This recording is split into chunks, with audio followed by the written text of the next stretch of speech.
ये जो ग्रुप वहां पे था, ये Jammu and Kashmir liberation front Amanullah Khan group था, जिसका बशारत रजा जनरल बशारत रजा का नाम दिया था, और इनका जो दूसरा अमीर था शबीर सिद्दीकी, वो था इनकी निगरानी में और इनकी हिदायत पे ये काम कर, ये वहां पे बैठे थे। एक जो गेट के बाहर था ग्रीन हाउस, उस ग्रीन हाउस में ये लोग बैठे थे और वहीं पे ये लोग लाते थे लोगों को पकड़ करके। तो इनका इंट्रोगेशन ग्रीन हाउस के बाहर एक और जो हमाम है उसके बाहर इन्होंने एक बड़ा शेड बनाया था, काफी लंबा चौड़ा जी, उसमें इन्होंने वो नूज वूज लगाया था, चीजें लगाई, फांसी का फंदा लगाया था। हाँ, फांसी का, तो वहां लोगों को एग्जीक्यूट करते थे। हाँ, फिर उधर रिस्पेक्टेबल लोग, इंजीनियर्स, प्रोफेसर्स, इंट्रोगेशन, उनसे वो तावान लिया जाता था, पैसे वसूली की जाती थी, और फिर इस किधर की वो हरकतें होती थी जिसमें कि शर्मिंदगी वाली हरकतें। आई हैव द रिपोर्ट्स कि इनका आपस में जेकेएलएफ का कुछ इरिटेशन है, शबीर सिद्दीकी का और उसका बशारत का।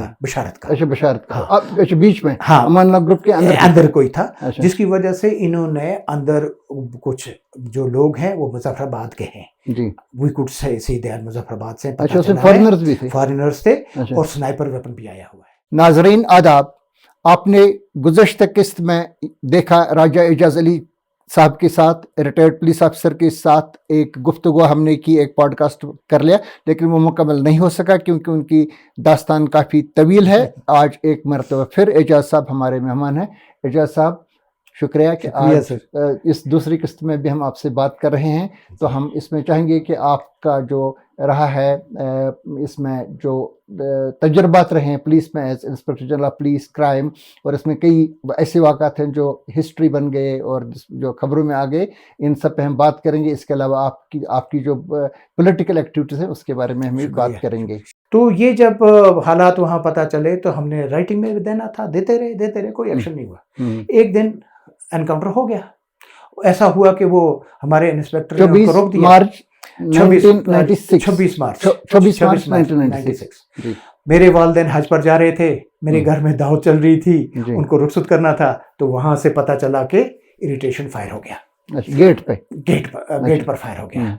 वो जो मेरे संतरी ने रोका बशारत को, तो बशारत ने पिस्टल निकालकर उस पर फायर कर दिया, मार डाला, फायर किया, इंजर्ड हो गया। तो फिर मेरे सब इंस्पेक्टर वहाँ, उन्होंने एक्शन लिया। तब तक आई थी इश्तियार।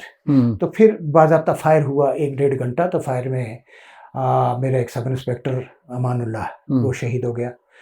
2 मेरे ज़ख्मी थे पड़े हुए, जो इसके जहाँ लेडीज़ वाला एक्सेस है वहाँ। तो मैंने बीएसएफ से बंकर लाया, तो मैं बंकर लेकर उन स्टेप से चढ़ा ऊपर बैग डाल के, उन 2 को मैंने उठा के लाया और 2 जख्मी थे। फिर एक लड़का उनमें से हमारा गुजर गया। ये 2 कैजुअलिटी हमारी हुई। तो उस वक्त उनकी जेकेएलएफ की जो है 8 कैजुअलिटीज हुई, जिसमें बशारत भी था और उनके जो सो कॉल्ड डिस्ट्रिक्ट कमांडर पहले वाले में मारा गया। पहले ही में, उसी में फ्रंट में, क्योंकि उसने फायर किया था ना 24 मार्च को, उसी ने फायर किया था। 24 मार्च ही था शायद, 25 मार्च था, 24-25 मार्च था। तो फायर किया था उसी ने, बशारत नहीं, पिस्टल से फायर किया था, उसको उधर ढेर कर दिया था उनने, मेरे संतरी ने। तो वो जो मारे गए, फिर उसके बाद हम अंदर जाना चाहते थे, ये लोग अंदर सैंक्टिंग सेंटोरियम में चले गए। हाँ, जब ये शूट आउट हो गए, उसके शूट आउट के दौरान में जब वो ऑर्गेनाइज करते रहे, फायरिंग होती रही, तो फायरिंग में ये लोग अंदर चले गए। तो उसके बाद फिर गवर्नमेंट आ गई। एक सेकंड आपको रोकना चाहता हूँ, इनकी स्ट्रेंथ क्या थी? ये कैसे एक हाइड आउट पे, जब सब लोगों को पता था ये ग्रीन हाउस में बैठे हैं, इनकी स्ट्रेंथ क्या थी? देखिए, ऐसा है कि उस वक्त ये बड़ी फ्लैक्चुएटिंग स्ट्रेंथ थी, लेकिन एंड पर जो हम कैलकुलेट कर रहे हैं, जो सारे लोगों को वहाँ देखने के बाद, इट वाज अराउंड 60s। अच्छा, हाँ, 60s में था। तो जिसमें के कमांडर्स वगैरह लेकर ये 20-25 आदमी थे। मैं ये सुनना चाह रहा हूँ कि ये किस एतमाद पे वहां बैठे थे कि हमारे साथ कोई छेड़ेगा ही नहीं? वेल, आई कांट डिस्कस, मुझे नहीं उसका कोई आइडिया है। तो लेकिन बैठे थे ओपनली? नहीं, ओपनली भी नहीं थे। तो किस तरह थे? ये थे in knowledge of everybody, knowledge में थे ये। तो आप जब नॉलेज वाला था सारा मामला था, तो मेरे ख्याल में उस वक्त ऐसा था कि इनको टास्क दिया था, दूसरों जो ड्रेडेड वन है उनको न्यूट्रलाइज करने के लिए। अच्छा, टास्क दिया था। And they had been motivated कि भाई तैयार किए गए थे, ये नहीं था कि कोई गलत आदमी बैठाए थे, तैयार किए हुए आदमी थे ये। तो नाम उनका था। तो वो अपनी जैसे हम करते हैं कार्रवाई हमारी चलती थी। जनरल के कृष्ण राव जोसेफ गवर्नर थे, उन्होंने अपनी किताब में इन सबऑर्डिनेशन ये लिखा है कि ये लोग हमारे साथ मतलब राबिते में थे बाज़ाब्ता तौर पर, लेकिन कनेक्टेड थे और थे। तो खैर जो हुआ उस वक्त, तो फिर 2 दिन तो कुछ नहीं हुआ। 2 दिन के बाद हमने रात को मैंने स्टॉर्म किया। हमने पुलिस ने डिसाइड किया, सूरी साहब उस वक्त एडिशनल डीजी थे, he was a very courageous officer, he is. तो उन्होंने डिसीजन लिया कि भाई हमने इसको खत्म करना, ये हमारा आजकल न्यूसेंस है। अच्छा। तो वी टुक ए डिसीजन, मैंने रेड किया अंदर इसमें अपने स्टाफ हजरतबल में, और 45 आदमियों को मैंने वहां से पकड़ के बाहर निकाला, पकड़ के निकाला, वेपन लेकर सारा। अच्छा। और सारा निकाल के बाहर उनको हैंड ओवर किया। ये तो फिर बैठे दोबारा इसी ग्रीन हाउस में ना, सुनिए ना, वो आगे उधर बैठाया हमने, उसके बाद इनको लिया गया जी। फिर जब ये हमने अपनी क्लींजिंग की, फिर जो आज ये सारा गार्ड वार्ड लगा, प्रोटेक्शन है, ये उस वक्त मेरा ऑर्गेनाइज किया हुआ ये सारा है जी। अब वही चल रहा है अभी तक। तो उस वक्त जब हम गए तो उस वक्त हमने देखा कि अंदर पेशाब था, गंदगी थी। सेफ पर अटेम्प्ट किया था इन्होंने। अच्छा। जो मोए मुकद्दस वाला सेफ था, उस पर भी अटेम्प्ट किया था, लेकिन लकली उसका हैंडल टूट गया था। अच्छा। फिर हमने रातों रात उसको खुलवाया। फिर हमने लोग ये लाए जो इसमें लोग थे जो पहचानते थे सारे, फिर आइडेंटिफाई करवा के हमने वी वर सिक्योर कि अल्हम्दुलिल्लाह इन्होंने कोई मुतबा इसके साथ छेड़खानी नहीं की। बांडी फैमिली, हाँ वो बांडी फैमिली थे और थे, और औकाफ के थे ना सारे लोग जो इसके साथ वाबस्ता थे। तो हमने आइडेंटिफाई करके उसके बाद फिर 1.5 साल जब तक मैं वहाँ कमांडेंट था, तो मैं उसका कस्टोडियन था। फिर मैं जब ये दीदार करवाते थे, मैं साथ खड़ा रहकर देता था और दीदार करवाते थे। फिर हमने इसको सिक्योर किया था। फिर दूसरे दिन वो बात की बात हुई कि इनको पहले ले गए थे उसी तरह मोटिवेट करने के लिए ना, तो ये तैयार हो गए थे कि now we will work for you. अच्छा। तो 2 दिन के बाद जब इन्हें वो फिर अपना नया ड्रामा शो कर दिया, अच्छा। तो देन एश्योरेंस दिया था हम सरकार के लिए काम करें, लेकिन बैठे उधरी और कार्रवाई वहीं की कार्रवाई फिर वही करने लगे। तो फिर वो जो ऑपरेशन का प्लान हुआ, वो जो तो फारूक खान उस वक्त 29 मार्च 1996, वही 2-3 दिन के बाद, तो फिर वो एसपी ऑपरेशन थे, फारूक थे, उनने वो मेरे पास ऑपरेशन थे उन दिनों यहाँ, तो ही कैरीड आउट दैट जी प्रोसेस। फिर वो सारा वो एक बहुत बड़ा अनदर चैलेंज वाज दैट जी। उसमें 26 जेकेएलएफ के मिलिटेंट्स मारे गए। कुछ सिविलियंस जो आके बिठाए थे उन्होंने ना, ये 26 सदीकी वगैरह आए थे, वो भी मर गए। 45 टोटल मरे थे उसमें। अच्छा जी। तो वो फिर क्लींजिंग हुआ वहां से, तो अमन अमान हो गया। उसके बाद वो फिर कोई प्रॉब्लम नहीं हुआ, अमन अमान है। ये हुआ ना सुबह जब हम लोग चले गए, जर्नलिस्ट और बड़ा मुश्किल था वहां पे जाना, तो हम अशाई बाग ब्रिज के पार चले गए, तो मैंने देखा वहां पे वो छोटे छोटे लड़के क्रिकेट खेल रहे थे सड़क पे। आमतौर पे किसी जगह पे जब हलाकत हो जाती थी मिलिटेंट्स की, पर्टिकुलरली सिविलियंस का, तो उस पर ज्यादा नहीं होता था, तो इस पे नारे, पत्थर, बाकी सारी चीजें हड़ताल बना, लेकिन वो लोग बड़े वो ऑलमोस्ट हंस रहे थे और क्रिकेट खेल रहे थे। ये क्यों ऐसा हुआ कि जब मैंने वो ऑपरेशन किया, जब मैं बाहर निकला उस वक्त, तो सारा पावन के बाद बाहर बहुत बड़ा जुलूस, एक तकरीबन 1000-2000 लोगों का था, जिसमें मैक्सिमम लेडीज थी जी। मुझे हाथों पर उठाया, मेरे हाथ चूमे। अच्छा। हाथ चूमे। और मैं क्या कहूँ, उस वक्त 7 अनमैरिड गर्ल्स वर प्रेग्नेंट, और अंदर फिल्में बनी हुई थी और रिकॉर्ड बना हुआ था और फोटोग्राफ्स लिए हुए थे। जो मैंने जब अंदर स्मैश किया उसको, वो डेन को, तो मैंने वो सारा उधर डैमेज किया सबसे पहले। तो क्यूरियस थे कि तत्मा वो तो ही क्या, मैंने कोई ऐसा कुछ नहीं किया। तो सारी चीज़ वो थी, लोगों के लिए एक बहुत बड़ा रिलीफ था उन लोगों का न्यूट्रलाइज करना। दैट इज़ वेरी वेल, आपने जो कहा कि दैट एक्सप्रेशन जो आपने रिकॉर्ड किया, that should have been there, that would have been there. लड़के सड़क पे क्रिकेट खेल रहे थे। It was a relief for them, उस पूरे एरिया के लिए बिग रिलीफ इट वाज। अच्छा। It we carried out that, government brought that relief to the public there. ये आपने बता दिया, मतलब अपने कैरियर की बड़ी चैलेंजिंग मोमेंट्स। इसके अलावा भी कोई? इसके अलावा फिर हमें चराग शरीफ में जाना पड़ा। आपको याद है कि चराग शरीफ में जब मस्कुल वाला मसला हुआ, मई 1995 जी। अभी मैं वहीं था बटालियन में ही, तो वो डैमेज होने के बाद जहाँ होली श्राइन के लोग नहीं जाने देते थे एसपीटीसी को कि उसको संभालें या नया करें। फिर हमें गवर्नमेंट ने कहा, गिल साहब को, वो आई तब तक आईजी थे, उनने टेक ओवर किया, आईजी कश्मीर थे, वो और मैं गए। फिर हमने वहाँ कैंप लगाया 3-4 दिन। थोड़ा लोगों में एक्सेप्टेबिलिटी थी, इस्लाम दुआ अच्छा था, एज बडगाम में रहा था मैं। एक वो हमने एस्टेब्लिश किया कि that was a normal thing. Then the another thing which was very tough, that was when I was posted as SSP Srinagar. जी, मैं that was 1997 97 I was first posted. Earlier पहले मैं पोस्ट हुआ पुलवामा में। जी। पुलवामा में कुछ ऐसे मामले थे जहाँ के ऐसे लोग थे वहाँ जो सीनियर अफसर आर्मी के, गवर्नमेंट के, उनके साथ बैठते थे राइट साइड, और वही लोग मिलिटेंट्स में बैठकर किलिंग के हुक्म देते थे। अच्छा, दोनों जगह से मिले हुए। जी। तो वो एक केस मेरे पास आया। तो जब मैंने देखा तो मैंने लोगों से कहा पंचायत वगैरह, तो देखा कि लोग रिकॉर्ड देने के लिए, स्टेटमेंट देने के लिए तैयार नहीं थे। तो मैंने फिर कलेक्ट किया रिकॉर्ड, बनाया सारा कुछ। तो उन लोगों को फिर मैंने एज पर लॉ जो था पीएसए लगाया। ठीक। और पीएसए में बात की है। राइट। और एंड तक वो कह रहे थे कि हमें एक बार बता दीजिए ये एसपी कौन है, हम इससे मिलना चाहते हैं। अच्छा। इसी तरह पापा किश्तवाड़ी वाला आपको मामला पता है। पापा किश्तवाड़ी ने बिल्डिंग खड़ी की थी बैंक ऑफ रिवर पर, पामपुर में। जी हाँ। गवर्नमेंट ने ऑर्डर किया उसको डिमोलिश करने के लिए। जी। तो डिमोलिश नहीं करने दे रहे थे। फिर मुझे गवर्नमेंट ने बुला के कहा कि कैन यू हेल्प अस, ये एक गवर्नमेंट का मसला है, इस वक्त गवर्नमेंट की रिट का मसला है। I went there. तो मुझे उससे पहले पता चला था कि पापा किश्तवाड़ी ने एक लड़की को, छोटी बच्ची को तंदूर में फेंका था। आपने भी स्टोरी सुनी होगी। नानवाई की दुकान पर एक छोटी बच्ची को तंदूर में फेंका था और वो मर गई थी, लेकिन किसी की जरूरत नहीं आ रही थी पर्चा देने की।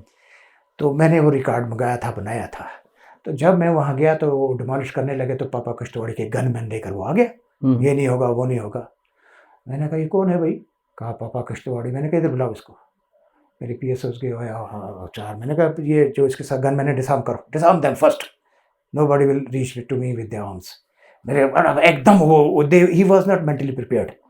तो उसके एकदम उन्होंने पकड़ लिया, उन्होंने कहा अब करो, एक एक के पीछे खड़ा हो गया आर्म लिए। मैंने कहा व्हाट्स योर प्रॉब्लम?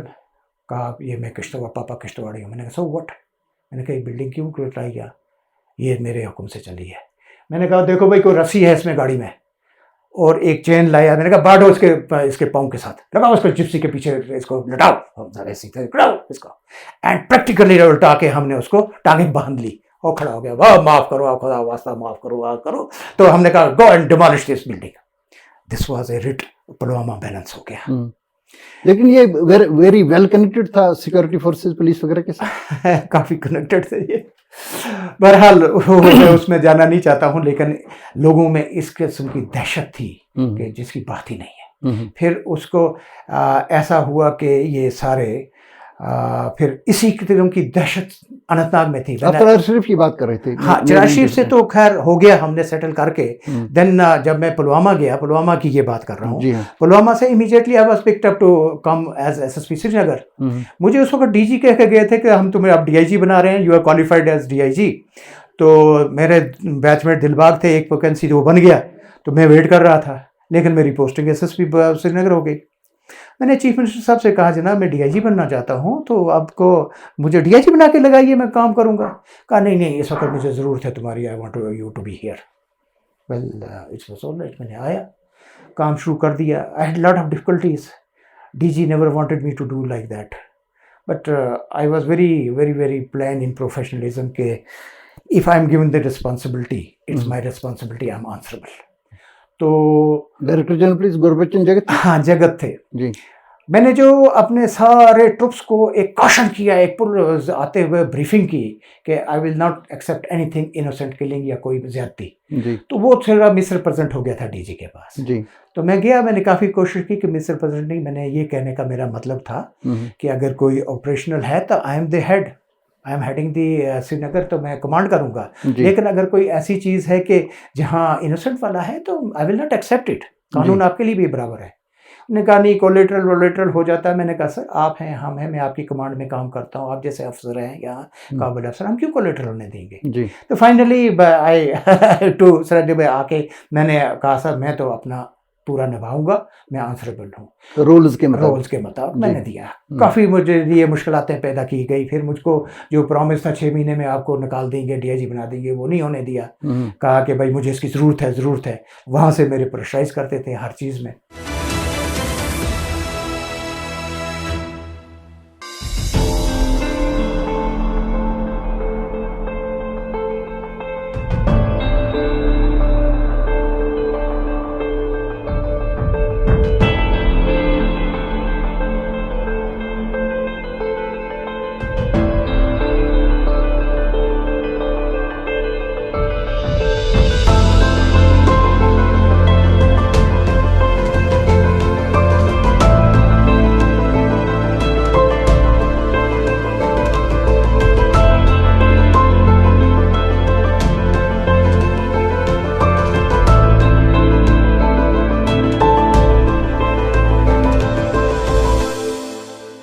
मुझे अभी भी याद है कि आप मेरे पास आए थे 31 अक्टूबर 1997।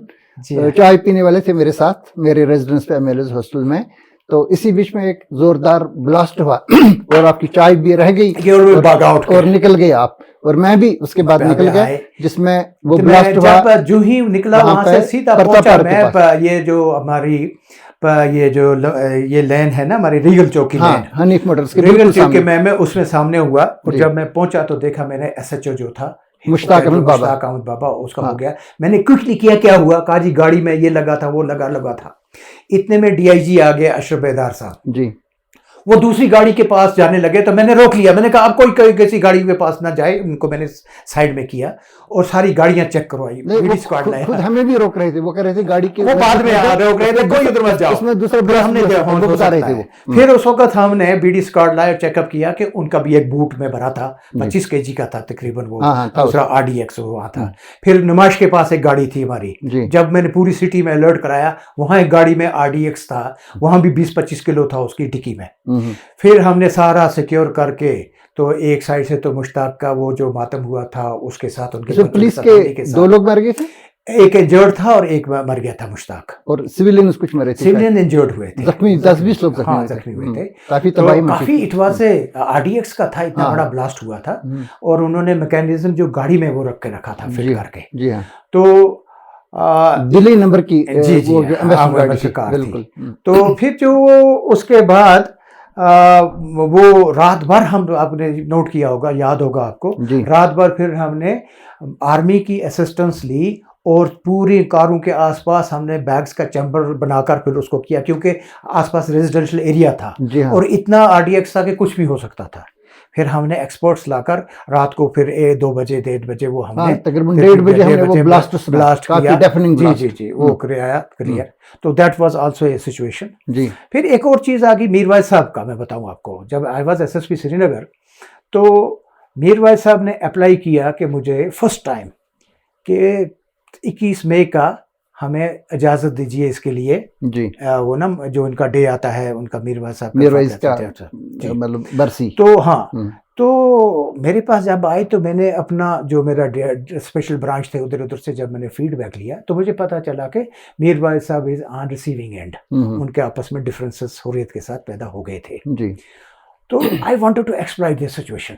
तो मैंने कांटेक्ट करवाया, तो मैंने कहा साहब कि मैं तो अगर आपको इजाज़त दिलवा दूँ करने की, कोई पाकिस्तान नारा तो नहीं देंगे, बाकी आप जो हमारे खिलाफ करना है बोलिए, पाकिस्तान ना करिए, वो ऐसी चीज ना करिए। उन्होंने कहा जी हम अमन अमान से करना चाहते हैं जी, I sure you give me an assurance. तो then I put up this proposal, DC को कहा ओके दे दो, और IG से बात की। उसका no question, how can you permit Hurriyat को एक जलसा करने के लिए। मैंने समझाया ये मसला है, वो मेरे साथ एग्री नहीं किए। DG के पास बात पहुंची, जलसा करना था ईदगाह में जी हाँ। तो DG ने भी कहा भाई नो इट्स नॉट पॉसिबल, ये है नहीं है वो है। तो मैंने डॉक्टर फारूक साहब से बात की। ही सेड के आर यू श्योर कि ऐसा हो सकता है। मैंने कहा सर मेरी तो कोशिश है ये होगा। कहा करो, एक हिम्मत करो। दे दो। I had blessings. ही अच्छा। Was person who is very courageous, वो अपना लेना चाह एकदम देते थे decision. Doctor Farooq Abdullah. Doctor Farooq उसकी कंपिटेंस का क्या कहना है as a commander, as a chief minister. तो मैंने डीसी को कहा ओके दे दिया, दे दो इजाजत। मुझे बुलाया गया और कहा गया कि कुछ हुआ वहां, you will be bloody sacked, you will be bloody this thing, you will be done this thing that thing. मुझे कहा गया, मैंने कहा अल्लाह तक छोड़ो, जो होता है सो होता है। मैंने अच्छी प्लानिंग कर ली, नाले मार से फोर्सेस डाली, हमने प्लान कर ली, तो जुलूस अच्छा स्टार्ट हो गया और पहुंच भी गया, हेड पहुंच गया ईदगाह, और टेल था अभी रजौरी कदर में ही। तो मैं भी बैठा था रास्ते में, एक हाल में बैठे, हम बैठे थे चुपचाप, फिंगर्स क्रॉस्ड कैसे होगा। तो मुझे पता था पहुंच गए, सारा कुछ हुआ ठीक ठाक।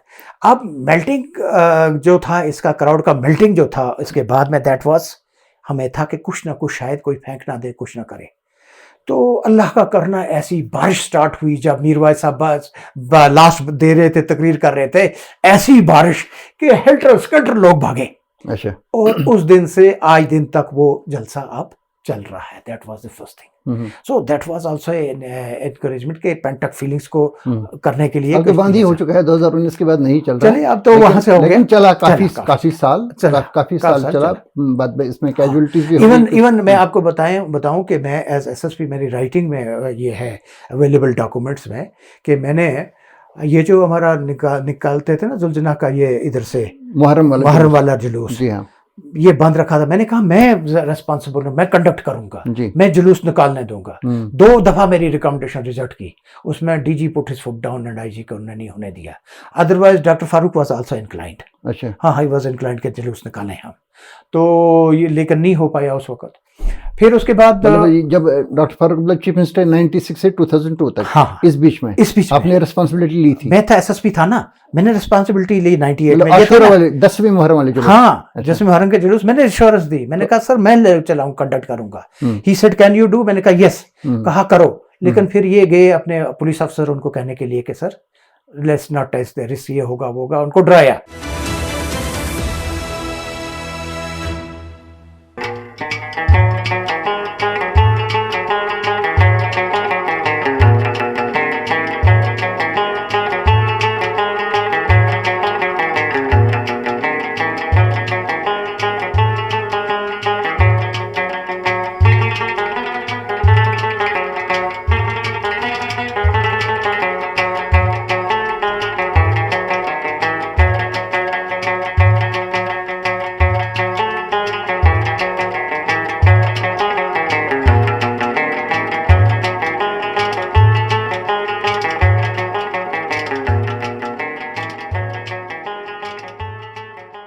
थोड़ा सा हम आगे चलेंगे तो हम पहुंचेंगे उस दिन तक जब सितंबर 2011 सितंबर था, मेरे ख्याल से अराउंड 29 सितंबर 2011 जी। तो उस वक्त ये खबरें आई कि चीफ मिनिस्टर ने एक हाजी यूसुफ नाम से जो एक आदमी था, तो इसको उन्होंने अपने घर पे बुलाया क्योंकि इसके खिलाफ इल्ज़ाम लगाया था। गांदरबल के एक जो इनका नेशनल कॉन्फ्रेंस का ही वर्कर था मोहम्मद यूसुफ भट्ट, तो उसने कहा था कि इन्होंने हमसे पैसा लिया हुआ है 87 लाख रुपीज़। तो बाद में इन्होंने चीफ मिनिस्टर उमर अब्दुल्ला को ये बताया वहाँ पे असेंबली के अंदर, तो उन्होंने वहीं से उसको अपने साथ उठा लिया और बाद में इसको भी बुलवाया गया अपने रेजिडेंस पे, गुपकार रोड पे। तो इसमें आपको भी बुलाया गया क्योंकि उस वक्त आईजी क्राइम थे आप। तो उसके अगले दिन बाद उसकी डेथ हो गई। तो पॉलिटिशियंस ने सबसे पहले ये इल्ज़ाम लगाया कि इसका कस्टोडियल टार्चर किया गया, उसको मार डाला गया, इसके मुंह से उल्टी आ गई वगैरह, ये सारी चीज़ें। और उसके बाद उसका जो फर्जंद था ये सईद तालिबान लड़का, तो उसने भी इल्ज़ाम लगाया कि इन्होंने उसको टार्चर करके मार डाला है वगैरह वगैरह, इस किस्म की चीज़ें उन्होंने कहा था टार्चर मार्क्स हैं। हालांकि उसके बाद जो पोस्टमार्टम रिपोर्ट उसमें वो चीज़ें नहीं थी। तो एग्जैक्टली ये क्या सिचुएशन वहाँ पे हुई थी, क्योंकि बाद में इल्ज़ाम सीधा लगाया गया इसी पे। और उसके बाद 16 नवंबर को चीफ मिनिस्टर उमर अब्दुल्ला ने इस पर जुडिशल इंक्वायरी बिठा दी। एच.एस. बेदी जो थे रिटायर्ड जज सुप्रीम कोर्ट ऑफ इंडिया के, उन्होंने भी अपनी रिपोर्ट दे दी 1 साल के बाद, दिसंबर 2012 में उन्होंने अपनी रिपोर्ट दे दी। तो इसमें ये असल में क्या वाक़ा था, मैं ये जानना चाहता हूँ क्योंकि इस पर ज़्यादा तफसील से रोशनी किसी ने नहीं डाली है। और मैं ये भी जानना चाहता हूँ कि अगर उन्होंने उस वक्त ये आप पे इल्ज़ाम लगाया सबसे ज़्यादा पीडीपी के लीडर्स ने, और उसके बाद जब आप अपने रिटायरमेंट ले लिया तो आप पीडीपी में ही दाखिल हो गए और उनकी तरफ इलेक्शन भी लड़ा। ये ज़रा हमें समझाएं। ऐसा हुआ कि मुझे जब रेजिडेंस पर बुलाया गया जी। उस वक्त द शो वाज ओवर। अच्छा। यानी मेरे मौजूदगी में उस वक्त कोई ऐसी बात ना हुई ना की गई जी।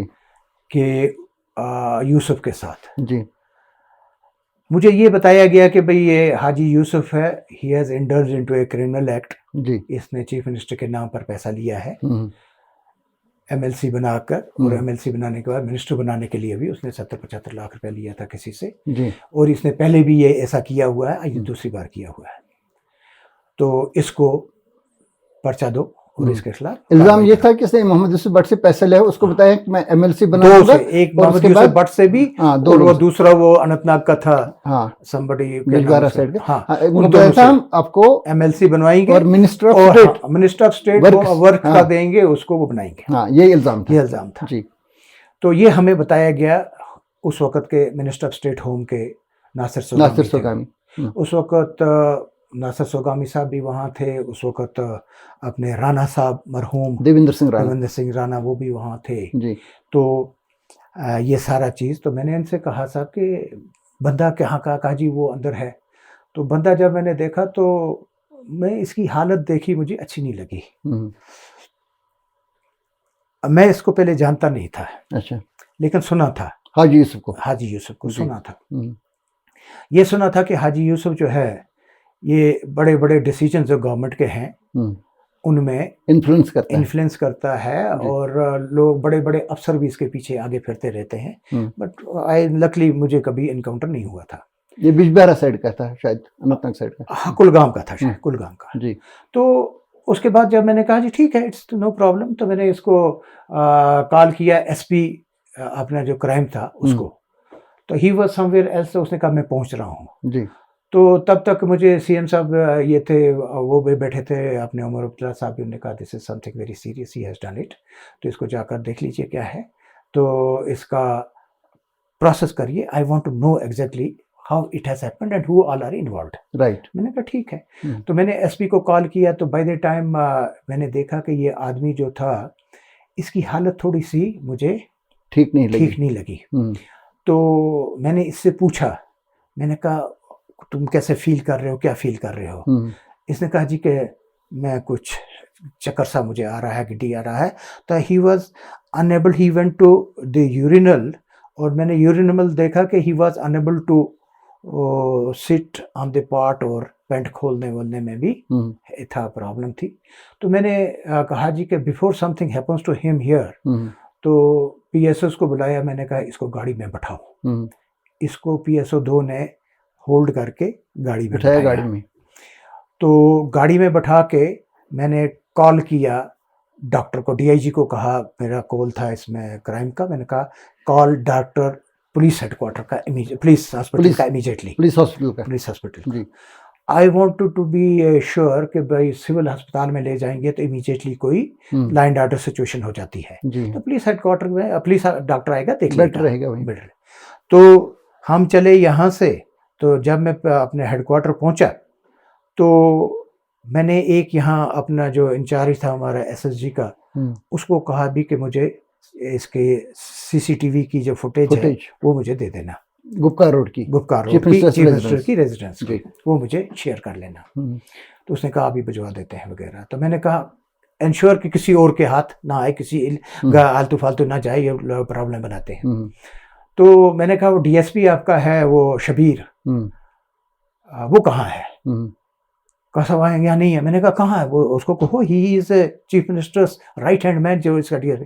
कहा सब उसको रिलीव कर दिया। मैंने कहा कहाँ रिलीव किया यार, सुबह तो यहाँ तक। कहा सर अभी ऑर्डर हुआ। कब ऑर्डर हुआ? कहा 5 मिनट पहले ऑर्डर हुआ। कहा 5 मिनट पहले तो रिलीव का हुआ? कहा 5 मिनट पहले ऑर्डर रिलीव हो गया। So that was a ambiguity there के वो शबीर को कैसे रिलीव किया, क्या रिलीव किया, बट शबीर वहां से गायब हो गया। He was not available there, DSP Shabir. तो मैं एसएसजी का था, ये एसएसजी का था जी।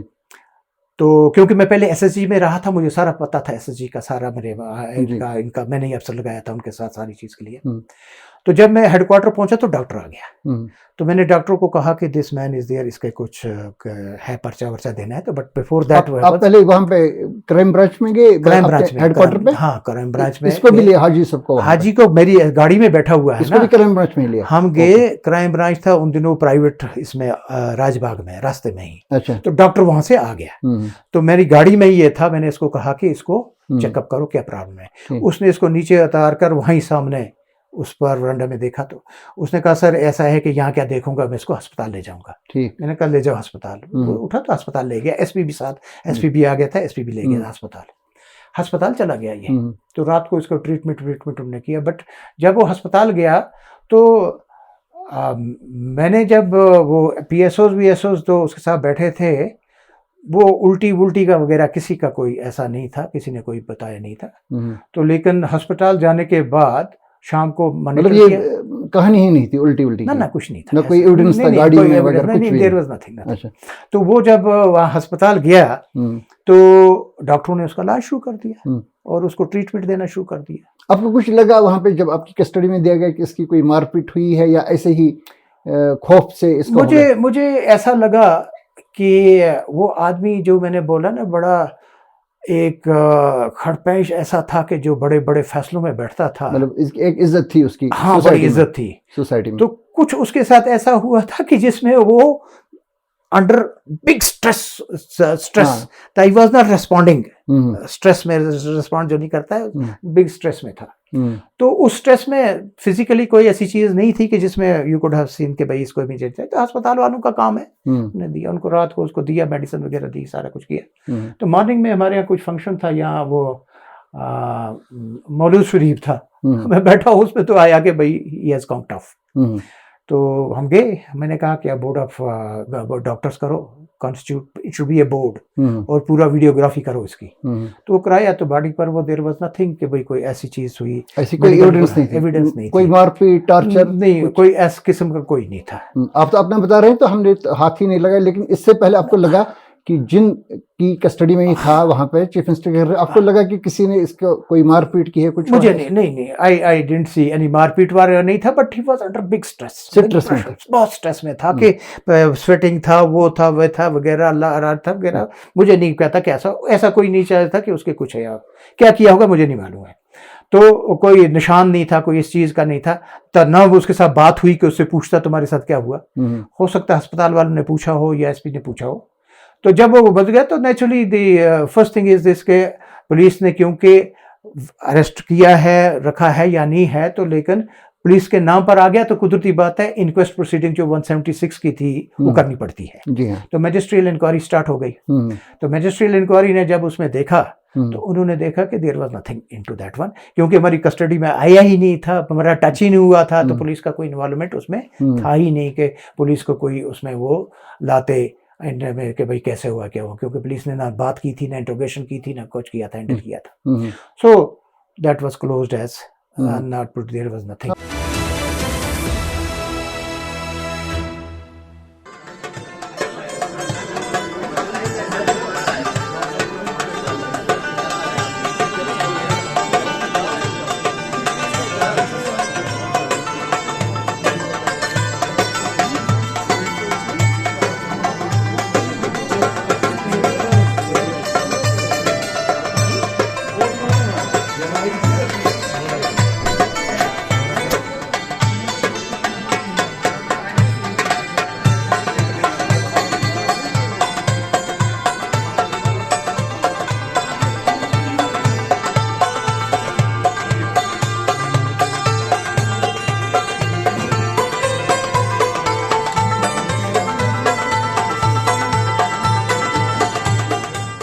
बाद में वो जो इसकी जो ऑटोप्सी की रिपोर्ट भी आई उसमें भी वो मायोकार्डियल इंफ्रैक्शन, मतलब दिल का दौरा पड़ने से उसमें बताया गया था इससे मौत हुई। टॉर्चर मार्क्स का वगैरह देखिए ऐसा होता है कि ऐसी चीजों में दो चीजें होती हैं।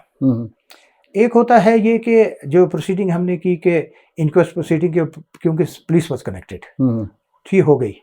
दूसरा ये होता है कि एक अपना सेक्शन 306 होता है जिसमें कि क्यों why it happened and how it happened, why he went to that position or that position. जी वो circumstantial होता है, criminal होता है, वगैरह होता है. वो किसी को देखना चाहिए था या नहीं देखना चाहिए था, वो that angle was not seen. अलबत्ता एक इंक्वायरी जो मजिस्ट्रियल जुडिशियल इंक्वायरी की गई, तो जुडिशियल इंक्वायरी भी वही एचएस बेदी वाली तो वो तो 96 पेज की जरूरत आपने पढ़ी होगी वो, हालांकि आपके मेरे ख्याल से आपके रिटायरमेंट लेने के बाद हुआ, बाद फाइनलाइज हुई. फरवरी में रिटायरमेंट ले लिया और दिसंबर में लेट आई उसके. जी हाँ, तो उसमें कोई चीज एस्टैब्लिश नहीं हुई.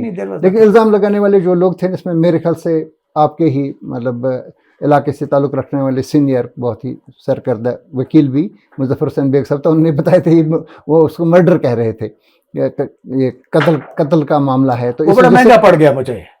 बात ऐसी है कि वो महंगा ऐसा पड़ गया कि unfortunately I was to get elevated as additional DG. अच्छा, उन्हीं दिनों I had put in my required service, जो थी हमारी सिविल सर्विसेज में ना रिक्वायर्ड सर्विस होती है. जी हाँ. जब आप 25 साल पूरे कर लेते हैं तो you are promoted as additional DG. जी. तो अब क्योंकि कामकाज के लिहाज से चीफ मिनिस्टर साहब मुझे बड़ी अच्छी तरह से जानते थे, और यहाँ भी जो मसला था, मैंने किसी भी कोताही की बात नहीं की थी. आईपीएस 1987 था. जी. तो उसमें हमें एडिशनल डीजी बनना था. जी. हमने 25 साल कवर कर लिए थे उस वक़्त हमने. तो जब हमने, आप देखिए कि मसूद चौधरी साहब हैं, दूसरे हैं, उनको 24 साल में हो गया. इवन बाद में पीडीपी गवर्नमेंट में मनीर खान वगैरह 22 साल में 23 साल में इनको बना दिया. जी. लेकिन हमारा वो रिक्वायर्ड था मिनिमम पर, उसमें देना पड़ता है. तो उस वक़्त हमने इनसे कहा साहब कि चलो ये हो गया सो हो गया, नाउ इट इज़ एस्टैब्लिश्ड. क्योंकि मेरे साथ बड़ी शफकत थी चीफ मिनिस्टर की, he had good impression, we had very good relations as well. तो मैंने कहा साहब अब मेरा ड्यू है, यू मस्ट प्रमोट मी. अच्छा जी, करेंगे. चीफ सेक्रेटरी को बुलाया, कर दो जी इनका इमीडिएटली कर दो. माथुर था शायद चीफ सेक्रेटरी उन दिनों. तो I do not know, he had some personal things against somebody in the batch में, क्योंकि हमारे 4-5 अफसर थे बैच में प्रमोट करने वाले. उन्होंने हमें प्रमोट नहीं किया in spite of the fact we had qualified. फिर नेक्स्ट ईयर भी जो हम करते रहे कि भाई 26 साल हो गए हमें प्रमोट करिए. तो लेकिन चीफ मिनिस्टर उस वक्त हेसिटेंट रहे कि अब अगर मैंने इनको एडिशनल डीजी इसको बनाया, अच्छा. तो पीडीपी वही जो बेग साहब का आप कह रहे हैं ना, उन्होंने वो सवारी की कि इसको बचाया, चीफ मिनिस्टर को बचाया, ये किया, उसने ये किया. उन्होंने सोचा कि दिस विल में दे में हैव ए से कि भाई अब देखो उसको इसने आईजी क्राइम ने बनाया, अब उसको डीजी बना दिया. अच्छा, क्योंकि इसी मुआवजे में इस मुआवजे में बनाया है. तो विद क्विड प्रो क्वो के बजाय वो बना के कह देते. तो आप शिकार हो गए. और मैं शिकार हो गया. Otherwise I would have retired as additional DG. I had put in यार, मैं आईजी हमारे साथ हैं जो एक दिन आईजी बने और आईजी हैं. I had been IG for 8 years. ये सब आपकी बात कथा करते हुए ये जानना जरूरी है कि सबसे ज्यादा जो इल्जाम थे इस केस के ऊपर वो पीडीपी की तरफ से आए थे. उन्होंने कहा था ये कत्ल हुआ है, बेगुनाह वहाँ पे हुआ है, मारा गया है हाजी यूसुफ को. तो इसके बाद जब आपने रिटायरमेंट ले लिया तो आपने पीडीपी में ही दाखिला ले लिया. न सिर्फ दाखिला ले लिया बल्कि आपको लड़वाया गया उड़ी से पीडीपी का 2014 का इलेक्शन, जिसमें आपने 18,000 वोट भी ले लिया.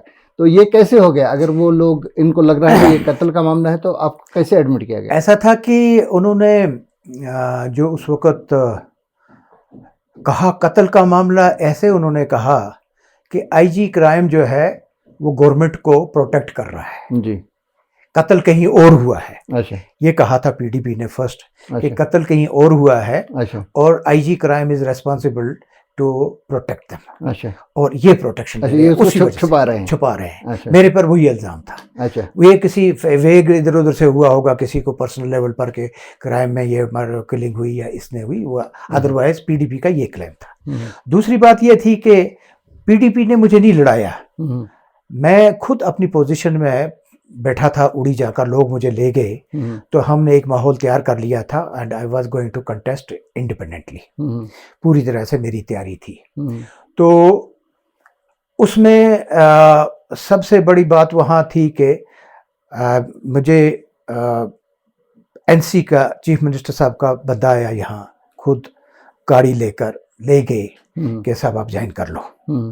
और शायद मैं एनसी से ज्वाइन कर लिया होता, क्योंकि चीफ मिनिस्टर मुफ्ती मोहम्मद सईद नहीं, अभी ये थे उमर अब्दुल्ला थे. अच्छा, 2014 में बात है. उन दिनों की 13 की बात थी. 13 की बात है ये. तो उमर अब्दुल्ला साहब ने, नासिर साहब मेरे पास आए, ले गए वहाँ, बैठे तो बातचीत की, तो कहा जी के we want you to be there, क्योंकि उन्होंने देख लिया था कि मैंने मूवमेंट सारा उड़ी को कर लिया था। उस वक्त तक एक माहौल चेंज का बन गया था उड़ी में, बदलाव बदलाव बदलाव, and lot of people had gathered around, इनको पता था।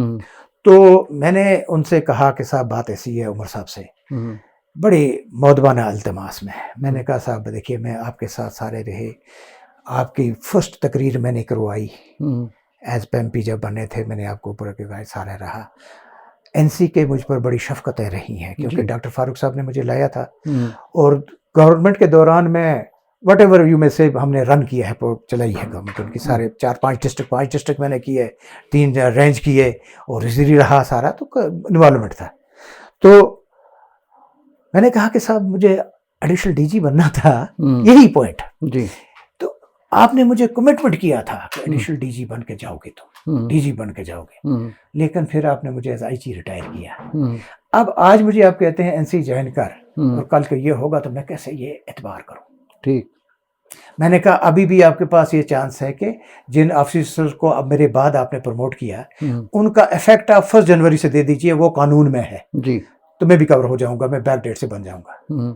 तो इन्होंने वो कागज वहां रखा, तो थोड़ा सा अनप्लेजेंटनेस दिखाई, तो मेरा शायद इनको वो कहना कि आपने वादा पूरा नहीं किया, how could I trust you, unpleasant गुजरा। तो खैर हमारी मीटिंग खत्म हुई, तो मैं आ गया, I did not join them. बीच में वो फाइल भी उठाई गई थी, ये बताया गया था कि ये जो है अशोक गुप्ता साहब और आप, तो उसमें वो कंसिडर कर रहे थे कि उनको दे देंगे, मतलब पोस्ट फैक्टो, तो वो भी मिलना चाहिए था, वो भी नहीं हुआ जी। तो उसके बाद ऐसा हुआ कि एक माहौल बन गया 14 में जी, 13 की बात नहीं थी, 14 में इलेक्शन से कोई 2-4 महीने पहले, 3 महीने, 2 महीने पहले, 3 महीने पहले, कि Mufti is coming as chief minister, government बना रही है पीडीपी, आपने देखा माहौल बन गया था। मुफ्ती साहब ने मेरे पास आदमी भेजने शुरू कर दिए जी, और सबसे ज़्यादा उन्होंने चौधरी मसूद साहब को मेरे पीछे लगाया, फ्रेंड थे वो थे, यहाँ से बढ़ाना को पीछे लगाया, वहाँ से और किसी को लगाया, वहाँ से मेरे उजाई साहब थे, शहजाद साहब को लगाया, सबको लगाया, सुबह शाम जॉइन अस। तो जब ये माहौल बना, तो मैं फिर भी रिलक्टेंट था, मैं पीडीपी में ज्वाइन करने के लिए तैयार नहीं था। मेरा आइडिया था कि मैं इंडिपेंडेंट लड़ूंगा, क्योंकि इंडिपेंडेंट मेरे पास अच्छी खासी पोजीशन थी। तो लेकिन फिर जब मेरे जो साथ में कोलीग्स थे, साथी थे, उन तक ये सारा रोज बरा वो देख रहे थे, लोग आ रहे हैं जा रहे हैं, मिन्नतें कर रहे हैं, तो मैं नहीं कर रहा हूँ, मैं कंसर्न नहीं दे रहा हूँ। तो उन्होंने सोचा यार गवर्नमेंट बन रही है इस वक्त, इसी के साथ जाएं, आप चलो। तो उन्होंने मुझे मनाना सारी पार्टी ने शुरू कर दिया।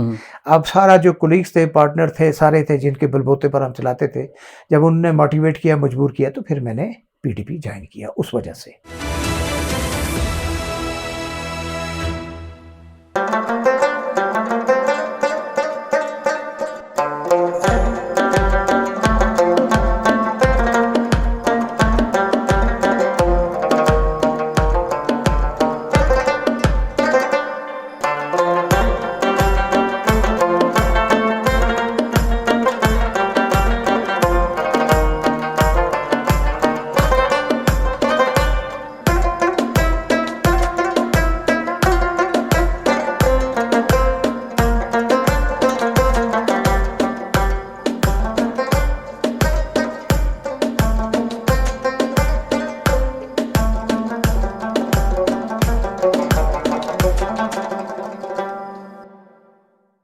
जब मैंने ज्वाइन किया तो पीडीपी का आपको पता है कि पहले इलेक्शन में 1200 वोट आए थे जी हाँ।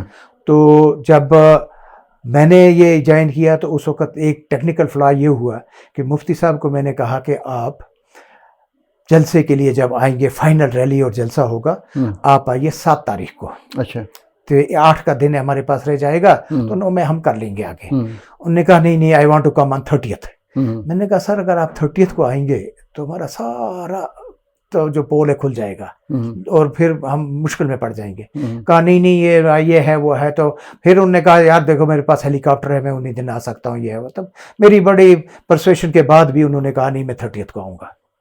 विद रिजल्ट जब 7 तारीख से पहले, 7 तारीख से 7 दिन पहले, मतलब 7 इलेक्शन से 10 दिन पहले, अक्टूबर को इलेक्शन से 10 दिन पहले, इससे पहले, हाँ, सितंबर में ही, दिसंबर में हुआ ना इलेक्शन, नवंबर में हुआ था जी। हाँ, तो वो 10 दिन पहले जब मुफ्ती साहब 10 दिन पहले आ गए तो मेरे कार्ड्स आउट हो गए जी। उड़ी में पहली बार वो जो पूरा ग्राउंड है अपना कॉलेज का, ये अपना स्टेडियम का, वो भर गया। अच्छा। इंतजार लोगों ने 3 घंटे किया इनका आने का और full of life vibrant crowd था। तो उसने मुझे हरा दिया। अच्छा, उस वजह से और उस वजह से क्या हुआ, 18,000 वोट, 18,900 19,000 वोट। देखिए ताज साहब 15,000 पर रहा, मैं 19,000 लिए, ताज साहब तीसरे पर लिया। लेकिन ऐसा हुआ कि 1500 मैं कैसे पीछे रह गया, मेरे वोट 22-24,000 थे। ऐसा हुआ कि जिस दिन वो मुफ्ती साहब आए दूसरे दिन वहां मिलिटेंट एक्शन हो गया और बीच में वो रास्ता एक दिन ब्लॉक हुआ।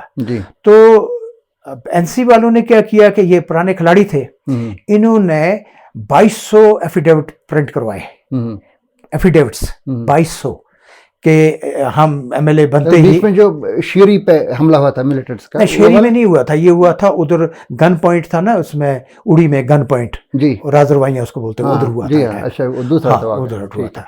तो हम 2 दिन इधर कट कर लग गए, इन्होंने 2200 प्रिंट करवाए एफिडेविट जी। तो वो दिए लोगों को कि हम आपको जो ही एमएलए बनते हैं तो नौकरी लगाएंगे। अच्छा। और कुछ चेक भी दे दिए और कहा कि कोठा होता था ना वहां 50,000 रुपया देते थे हाउस बिल्डिंग के लिए, कहा ये हम आपको दे देंगे, वो भी कोई 10-1500 करके। तो वो 3 दिन में वो दिए नेशनल कॉन्फ्रेंस वालों ने। हाँ जी। 3 दिन में इन्होंने वो 2-2,500 बांटे जो ना एफिडेविट्स। तो उड़ी वाले हमारे गरीब लोग हैं, किसने कहा जी मैं मुलाजिम लग जाऊंगा, मेरा बेटा मुलाजिम लग जाएगा, एफिडेविट दे दिया। तो नौकरी इनकी पहली तरजीह थी नौकरी। और नौकरी की वजह से फिर वो तो 3,000 का जो शिफ्ट हो गया। अदरवाइज हमारी कैलकुलेशन में 26-25,000 का वोट हमारा था और एनसी वाज ऑन 18-17-18 और ये नियाज वाज उस पर। दिस वाज मेरी कैलकुलेशन नहीं थी, ये आपकी एजेंसीज की भी और हमारे सीआईडी की कैलकुलेशन थी। इसके बाद 4 साल तक आप रहे इनके साथ और दिसंबर 2018 में आप निकल गए और पीपल्स कॉन्फ्रेंस आपने ज्वाइन किया।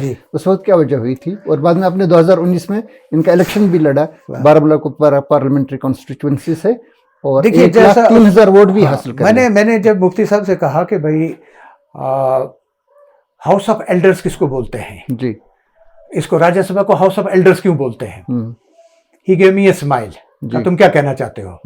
मैंने कहा साहब ऐसा है कि हाउस ऑफ एल्डर्स होते हैं जी, आप समझते हैं, वहाँ वो लोग जाते हैं, एक्सपीरियंस लोग जाते हैं, सिविल सर्विस जाते हैं, प्रोफेशनल जाते हैं, डॉक्टर प्रोफेसर जाते हैं जी। तो आपने एक नौजवान लड़के को पकड़ कर भेज दिया, हम बैठे हुए किस लिए हैं? कहा मुफ्ती अभी जिंदा है, आई विल टेक केयर। खैर कुछ टाइम इनके साथ लगे रहे, मैंने अपने सिंसियरली काफ़ी कोशिश की। लेकिन जिस वक्त महबूबा जी ने इसको ले आई, इसको अपने भाई को, तो मैंने इनसे कहा कि साहब मुफ्ती तसद्दुक़ को मैंने कहा 19,000 वोट लेकर मैं उड़ी वालों के सामने क्या जवाब दूंगा, और आप इसको ले आ रहे हैं और मिनिस्टर बना रहे हैं। और मुझे भी अपने कमेंट किया था कि तो कम से कम मुझे बनाते, राज्यसभा भेजते, कोई ना कोई चीज़ तो देते, मैं लोगों को जवाब क्या दूं, मुझे अपनी कोई ऐसी वीकनेस नहीं है। और उससे पहले हुआ था एक हमारी इरिटेशन, जब वो बरहान वानी वाला हुआ था ना मसला जी 2016 में जी, उसमें जिस दिन वो मसला हुआ था शी वाज चीफ मिनिस्टर, तो मैं अर्ली मॉर्निंग आ गया, तो आके बैठ गया सेक्रेटरीट में, शी वाज सिटिंग। मैंने इनके प्राइवेट सेक्रेटरी को कहा, उनको बोलिए कि मैं आया हूँ, मैं बात करना चाहता हूँ ऑन दिस इशू, बिकॉज मेरे पास एक्सपीरियंस था कश्मीर को हैंडल करने का। मैंने 3 रेंज हैंडल किए थे, 4 डिस्ट्रिक्ट हैंडल किए थे, लैंड ऑर्डर सिचुएशन हैंडल की थी। I wanted to give her the suggestions कि क्या करना है, कैसे हैंडल करना है। तो मैं बाहर बैठा रहा 3-4 घंटे, कोई बुलाया ही नहीं इसने अंदर महबूबा जी ने। अच्छा। उसके बाद she got up for the lunch, में उनके साथ आया, बाहर में भी उठ के निकल आया। मैंने हर्ड कि शी इज मूविंग। मैंने कहा ma'am I had come to you for this reason कि I wanted to tell you how to handle this bloody situation. इस वक्त आईजी डीजीज हैं, लाओ उनको बुलाओ अपने सामने और बोला खड़ा करो कि 12 घंटे में कल करो, नहीं तो दूसरा डीजी तैयार है, दूसरा आईजी तैयार है, I will tell you how to do it. तो आप ये करते नहीं है, तो व्हाट आर यू डूइंग? तो मुझे आपने बैठने का टाइम नहीं दिया। हाँ मैं आपसे बात करूंगी। तो वो थोड़ा सा शी डिडंट, तो फिर आपको पता ही उसका क्या हाल हुआ उस एजिटेशन का। She did not consider this thing worth it कि मैं जाके उनसे सजेशन दूँ या इसको हैंडल करवाऊँ या उनकी मदद करूँ। फिर उसके बाद दूसरी चीज़ हुई कि ये मसला हो गया, तो मैंने क्विट किया इसी पर। जब सब उन्हें कहा जी कि इट्स नो मोर, जहाँ इज्जत ही नहीं है, देयर इज नो मोर, तो फिर आप निकल गए। जब मैं चला गया, तो उसके बाद एनसी का तो ऐसा था कि एनसी के मेरे पास लोग आए, लेकिन मैंने सोचा कि मैं ऑलरेडी जब एक जगह उमर साहब को कुछ बात की तो ही डिडंट लाइक इट, तो उस माहौल में मैं जाऊंगा तो क्या होगा, मुनासिब नहीं है, मुनासिब शायद नहीं है। जी। तो सजाद गनी लोन से मुझे एक थोड़ा सा इम्प्रेशन ये था कि दिस मैन आफ्टर ऑल सारा कुछ कर वर्क है, he is speaking so well, he is doing so well, he sincerely जाता है, लोगों में बोलता है लेट्स ट्राई कि किसी को एक खड़ा करें, कोई तैयार तो करें। तो उस माहौल में हमने काफ़ी कोशिश की, मेहनत की। तो पार्लियामेंट इलेक्शन में थोड़ा सा सेटबैक ये हुआ कि एक तो लास्ट मिनट पर जो रशीद इंजीनियर को उतारा गया। इन्होंने आपको ओहदा दिया था vice president? I was vice president of the party जी। तो रशीद इंजीनियर जो था वो इससे पहले, फार्म भरने से पहले जी। जब मेरा बन गया प्रोग्राम, हमने स्टार्ट कर दिया, वो 2 दफा 3 दफा आया कि मैं सजाद गनी लोन से बातचीत करूंगा, हम इकट्ठे, मैं सपोर्ट करूंगा। तो he did not give this any, उसको ना दी नहीं, कोई वक़्त ही नहीं दी। फिर मुझे अपनी पार्टी वाले सपोर्ट कौन किसको करना चाहता था? रशीद इंजीनियर आके सजाद को सपोर्ट करना चाहता था। अच्छा, इस 2019 वाले पार्लियामेंट इलेक्शन में। हाँ। अच्छा। फिर मुझे पार्टी वाले आए कि जब सजाद साहब से बात करिए कि जब रशीद इंजीनियर आना चाहता है, व्हाई शुड वी, इसके 10-30 हज़ार तो इसके हैं, उनको क्यों हम जाने दें? तो मैंने भी सजाद साहब से बात की, मैंने कहा साहब ऐसा है कि आना है यार, इस वक्त हर एक को साथ जोड़ते हैं। कहा नहीं यू नो डोंट नो, ये कल कैसा आपको ब्लैकमेल हमको करेगा, इसने एक्सप्लॉइट किया, पहले किया, ये किया, हमने इसको बनाया। Any how did it. उसके बाद ऐसा हुआ कि रशीद इंजीनियर जिस दिन ऑलरेडी कस्टडी में चला गया था वहाँ, तो लेकिन इसको फिर भेजा गया 25 तारीख को, लास्ट डे इसने फॉर्म भरा अपना, क्योंकि उस वक्त कोई लोग सजाद साहब से नाराज थे जिन्होंने इसको भेजा, otherwise he was not coming. तो वो जो उसने डैमेज कर दिया लाख वोट का, तो वो सर्टनली हमारा वोट था, वो किसी और को नहीं जाता। मतलब जो 1,02,000 उसने ले लिया, उसने दिया, वो हमारा वोट था। हमारा मतलब क्या, मतलब मेरा वोट था, वो आपका था? हाँ, पीपल्स कॉन्फ्रेंस का था? नहीं, मेरा वोट था वो, यानी वो था एनसी के अपोजिट, अगेंस्ट एनसी, जो आपको मिलता है वो मुझे मिलता। अच्छा। तो हो सकता 10% पीडीपी को भी जाता, उनने भी 17,000 वोट लिए थे, हो सकता उनको भी जाता, लेकिन मेजर चंक इसका मुझे आ जाता, 70-80,000 आपको मिलता। और तो आई would have done the job. Okay. एक चीज वो हुई। दूसरा ये हुआ कि रिसोर्सेज का बहुत क्रंच हो गया मेरे पास, माली तौर पर आई वाज नॉट वेल ऑफ, क्योंकि उड़ी इलेक्शन लड़ा था, उसमें जो कुछ था I had just exhausted that one. तो यहाँ मुझे पता चला बाद में कि सजाद साहब को कुछ सपोर्ट तो मिला था माली, लेकिन वो मुझ तक ट्रिकल डाउन नहीं हुआ। तो मैं 2-4 लाख तक पहुंचा, तो मेरी बस की बात नहीं थी, तो मैं वो कन्वर्सिंग हुआ। तो दैट वाज द रीजन कि ये 2 रीजन के मेरा, अदरवाइज पार्लियामेंट में मतलब माली सपोर्ट आपको नहीं मिला, माली सपोर्ट नहीं मिला, वो नहीं मिला, तो otherwise I would have been able to make it. यानी मेरा माली सपोर्ट इसका इतना भी नहीं था कि मैं 10 लाख रुपया खर्च करके उड़ी में 2 जलसे करता जी। I was not in a position to do that one. So वो जो था उसका वो सफ़र मेरा रहा पीडी इसके पीसी के साथ। उसके बाद तो फिर हमारा एक अपना सोशल इशू चल पड़ा जी, 23 में पहाड़ियों का एसटी स्टेटस देने का। हाँ जी, मैं उसके साथ वाबस्ता था 1991 से जी। 91 में मैं एसपी जब था, तो तब हमारे गुजर भाइयों को जब एसटी दिया गया जी, तो हम लोगों का भी उसके साथ रिकमेंड होके गया था, जो जहाँ स्टेट गवर्नमेंट ने भेजा था जी, लेकिन किसी वजह से नहीं हुआ उस वक्त। तो हमने ये कहा कि हम ये लोग जो पहाड़ी लोग हैं, एक ही जगह रहते हैं, गुजर एक ही जगह रहते हैं, एक ही जैसा माहौल है, एक ही एथेंसिटी है, एक ही गुर्बत है, तो इनको क्यों नहीं दिया जा रहा है। तो हमारा उस वक्त वजह ये थी कि हमारे पॉलिटिकल जो लीडरशिप थी वो बिखरी हुई थी। तो फिर मैंने वो उस वक्त एक बेड़ा अपने सर उठाया, I became the chairman of पहाड़ी जो एम्प्लॉइज थे उनको ऑर्गेनाइज करके हमने सारे जो पॉलिटिशियंस थे इनको एक प्लेटफॉर्म पर लाया और इनको इस्तेमाल किया, आगे ले जाकर जाते थे, रिप्रेजेंटेशनें करते थे, जिसके एवज में ये हुआ कि हम फिनांस भी करते थे, लेके जाते थे, हर जगह डेपुटेशन जाते थे। इस पूरे 10-20 साल में हमें 3-4 प्राइम मिनिस्टरों ने वादा भी किया, तो कांग्रेस ने वादा किया और दूसरे मिनिस्टरों ने, वाजपेयी जी ने वादा किया, सबों ने वादा किया हम आपको एसटी देंगे, दे डिड नॉट गिव। लेकिन अब जब ये 21-22 का मसला रीऑर्गेनाइजेशन के बाद जब बीजेपी आई, तो हमें एक थोड़ी किरण नजर आई कि शायद हम आज अपना केस जो है प्रेजेंट कर सकते हैं। जी। इस दौरान में एक पहली कमेटी स्टेट ने बनाई हुई थी, पीरजादा कमेटी, जिन्होंने कि 3 साल की स्टडी करके ये साबित कर दिया था कि पहाड़ी भी वैसे ही एथनिसिटी है जैसे गुजर से। तो वो एक्सेप्ट कर लिया था पीडीपी गवर्नमेंट ने, और उसकी वजह से पीएसपी का कुछ रिजर्वेशन दे दिया था। तो फिर जब हम होम मिनिस्टर से मिले, हमारी लीडरशिप अपनी पहाड़ी, उन्होंने इसको कंसिडर किया कि आप लोग जो हैं 10-20 लाख लोग हैं, तो आपको मिलना चाहिए, आप काफ़ी पसमानदा हैं। तो हमारी पसमानदगी को देखकर कि 47 से जिस पसमानदगी से हम गुजर रहे थे, तो बीजेपी ने एक सिस्टमैटिक इसको अप्रोच में लाया। उन्होंने जो कमीशन बैठाया था ऑलरेडी यहाँ बैकवर्ड क्लासेस कमीशन का, उसको एक एडिशनल ये दे दिया, ये अपना मैंडेट कि इसको भी वो देखें कि क्या एथेनिसिटी कोई बनती है या किसी की एथेनिसिटी खारिज करनी है, तो इसका भी बने। तो ये सारा फिर जस्टिस जीडी शर्मा साहब ने बड़ी मेहनत की इसमें। उनके पास हमारा 1.5 साल अपने डेपुटेशन चलते रहे, उन्होंने इन्वेस्टिगेशन किया, उन्होंने विजिट्स किए, उन्हें जगह देखी, उन्हें लोग देखे, ही गॉट कन्विंस्ड। तो आपने सियासी सरगर्मियां छोड़कर इसमें सोशल काम किया। ये फिर हम गए तो 2022 में आप पीसी से अलग हो गए थे। 22 के बाद, उसके बाद आपने क्या कर लिया? तो फिर ये जाकर अल्टीमेटली हमने हमारे BJP government was kind enough कि उन्होंने सारी टेक्निकली हर एक टेक्निकलिटी को उन्होंने मेकअप करके उसको स्टडी करवा के फिर रजिस्ट्रार जनरल से ओके करवाया। फिर उसके बाद ये जो इनका सेंट्रल कमीशन है एसटी कमीशन, उससे करवाया, फिर मिनिस्ट्रीज में गया, फिर कैबिनेट में गया, फाइनली वी गॉट इट। तो जब वो गए तो हमने फिर सारी सियासी लोग छोड़ दिए। हमारे सारे लोगों का कमिटमेंट था कि विल जॉइन बीजेपी। तो लाके उन्होंने हमारे पहुंच जोरी के जितने हमारे लीडर साहिबान थे उन्होंने बीजेपी ज्वाइन कर लिया। यहाँ भी हमारे एक रफीक शाह हैं, उन्होंने बीजेपी ज्वाइन कर लिया। जम्मू से मुश्ताक बुखारी ने सब उन्हें ज्वाइन किया तकरीबन। तो हमने कहा साहब कि यहाँ तो बीजेपी ज्वाइन करने से क्या फ़ायदा तो होगा नहीं, लेकिन हम नेशनल लेवल की किसी भी काज में जो हम कंट्रीब्यूट कर सकते हैं, जिसमें आप समझते हैं कि हमारी कंट्रीब्यूशन से इस काज को बढ़ोतरी मिलेगी, नेशनलिस्ट कैरेक्टर को बढ़ोतरी मिलेगी, हम इकट्ठे हो जाएंगे, वो I am undertaking that one.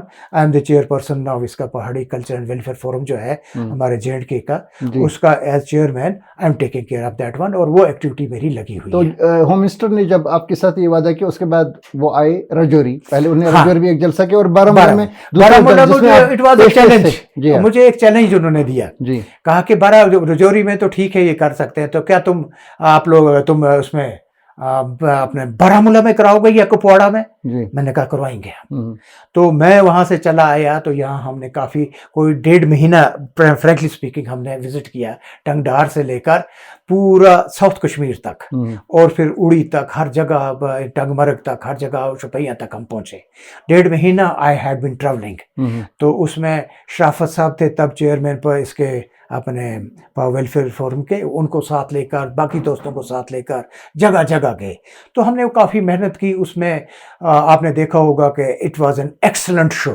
मेरे ख्याल राजौरी से ज़्यादा बेहतर शो ऐसा था कि पूरा कॉलेज ग्राउंड बारामूला का भर के, सीटें नहीं मिल रही थी और स्पिल ओवर हुआ था, अभी सड़कों पर लोग थे जब होम मिनिस्टर ने लैंड किया। He was so much impressed by the overwhelming support कि उन्होंने कहा आप कोई तकरीर नहीं करेगा, मैं डायरेक्टली खुद तकरीर करूंगा। ये बताया कि दफा 370 रखने के बाद 2019 में ये सबसे बड़ा जलसा था जी, वादी कश्मीर में जो आपने वहां पे मुनज़्ज़म कराया वहां पे जी। तो जिसमें मोस्टली पहाड़ी कम्युनिटी के ही लोग थे उसमें 90% पहाड़ी बीजेपी के सपोर्टर्स वगैरह, बीजेपी के थोड़े कोई सपोर्टर आए थे, वो भी आए थे। बीजेपी के सपोर्टर जो और भी पहाड़ियों के अलावा थे ये आए थे, लेकिन 90% ऑफ आवर्स, क्योंकि मुझे याद है कि 30,000 तक तो मैंने खुद गिनती की अच्छा अपनी सवेरे इंडक्शन में। उसके बाद मैंने भर रोक किया क्योंकि फिर फ्रिस्किंग इतनी हो रही थी कि छोड़ो आप, जाने दो अंदर। तो आपको लग रहा है 30,000 से ज्यादा लोग थे वहां पे? I think should have been